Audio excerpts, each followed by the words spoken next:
First is, this was in the London Metro last week. And the headline is the Mersey full of misery? Scousers are the unhappiest people in Britain, new research suggests.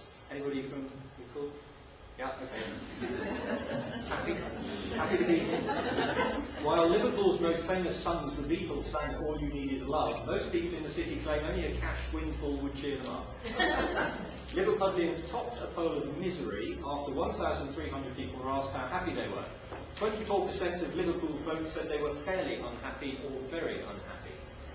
And there was little to cheer about in Birmingham, where 23% of people said they were unhappy. But it seems that the people of Edinburgh have plenty to smile about, as just 1 in 10 admits to being down in the dumps. Residents of Brighton, Plymouth and Cardiff also reported cheery outlooks. A good diet and lots of hugs are key to happiness, said behavioural expert Judy James, who carried out the research for cracker brand Jacobs. I quite like the idea of lots of love, actually, because if you look at some of the research, you know, it's a bit fuzzy, but if you look at some of the research around well-being, hugs and love comes in over and over again. You'll be aware of that. And I think it's quite an interesting one, actually. Also, anybody read the Daily Telegraph today? I got it free, I didn't pay for it. It was in the hotel I was at. North West is bottom of the National Health League. Anybody seen this? It was in the Independent. It was in the Independent, well, thank you. Okay, the lowest life expectancy levels for men were in Manchester at 72.5 years, and for women in Liverpool at 71.8 years. This is national survey. Manchester also had the highest levels of early death from heart diseases and stroke, compared with about a third of the number in East Dorset. Dr. Ruth Hussey, who I don't know if anybody know her. Yeah, I don't, but here she is quoted in the Telegraph. Regional Director for Public Health for the North West said, "We hope that by highlighting how and why individuals in the region continue to experience poorer health, it will prompt people to take action to improve health for everyone in the North West. There are many factors that influence our well-being and quality of life. Health services play an important part for some health problems. However, there are also many other actions that can help to improve well-being." She called for continued action on housing, poverty, crime, unemployment, education and the environment to be aligned to support healthier lifestyles.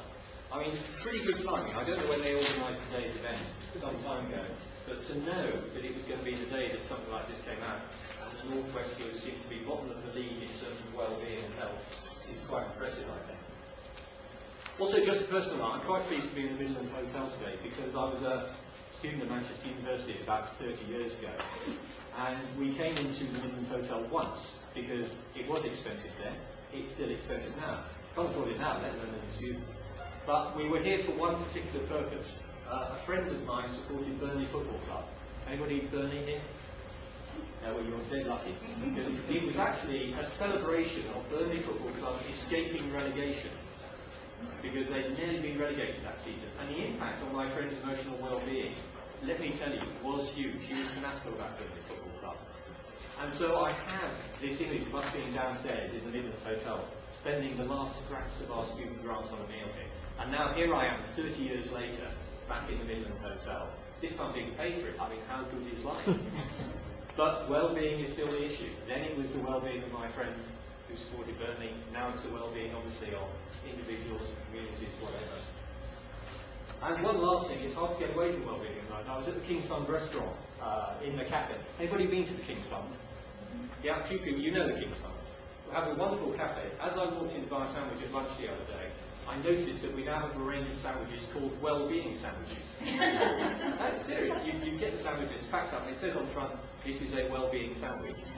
Well, you know, that's pretty impressive. I mean, for interest, the well-being sandwich I had was Vietnamese prawns with citrus, coriander, parsley, mint, herb salad on poppy seed bread. So that is a well-being sandwich. I just thought I'd let you know. The normal sandwiches don't be like here at lunchtime. I mean, well-being, different things to different people. We know that, and I think that's one of the problems we've faced when we're trying to come up with a definition of well-being that we can all agree with. Not only that we can all agree with, but I think that everybody can understand, not just specialists like yourselves. The language is sometimes a problem. And I think part of the challenge today will actually be looking at the language that we use when we talk about well-being. I've just got a list here of mental well-being, social well-being, physical and social well-being, emotional well-being, social and emotional health, mental health, psychological health, mental positivism, personal life satisfaction, happiness, that wonderful word happiness that seems to have sort of bounced back the last 2 or 3 years. All these things broadly are linked to well-being, emotional well-being. But, of course, with such a range of language, it's sometimes quite difficult to pin down what we mean when we're talking about it. And I hope one of the things we might do today is try and unpack some of that language and come up with a language that pretty much everybody could look at and understand what we mean if we are using that particular language. And the other thing is, I think coming up with a definition, which is today's purpose, if you like, is only the first step. It's all very well, I think, having a clear definition of what we mean by well-being and building up some indicators of how we measure well-being. At the end of the day, we need something that people who plan services and commission services and measure and evaluate services, something that is useful and understandable to them. So I think one of the things I'm looking for as chair today is to come up with something which at the end of the day, we can really say this is going to be useful. It will be understood. It will be useful. Also, I think we need to get over a bit the barrier that some people have about well-being simply as a policy issue. Should people get excited about well-being? Should the NHS get excited about well-being? I've spoken to a number of people, possibly I'm speaking to the wrong people, but I've spoken to a number of people who say the job of the NHS is not to make people happy. I don't know if you ever get that sort of reaction when you're trying to do your work. And I can see where they're coming from, but actually, if you are not looking at the underlying issues around why so many people become unwell, whether a physical illness or a mental disorder, then you really are not tackling the problem for future generations. So I think it's a hugely important thing to be doing today. I think we're also on the crest of a wave. We know that there is publication after publication coming out which has well-being in the title now. So there's DEFRA publications, Department of Health publications, CSIP publications, voluntary sector publications. Well-being is very much a sort of buzzword around here at the moment. And I think we need, as professionals who are interested in well-being, to ride the crest of the wave to keep the momentum going. And I hope today will be part of that continued momentum. Also, I'd like to say, obviously it's for the Northwest, it's for your colleagues in the Northwest, but I would like to think that the work done today will eventually help build well-being initiatives around the country.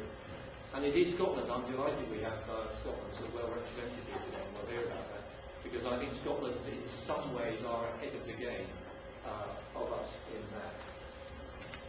So, to finish this introductory bit, I'll just try and clarify why we're here. You should have bits of paper which say this, but the idea of today is taking a starting point that there is no clarity about the parameters or definition of well-being or how we measure it within a population.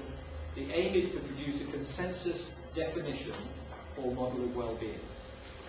The purpose is to inform the development of a set of sort of well-being indicators for local and regional stakeholder agreements here in the Northwest, such as local area agreements and local commissioning programs.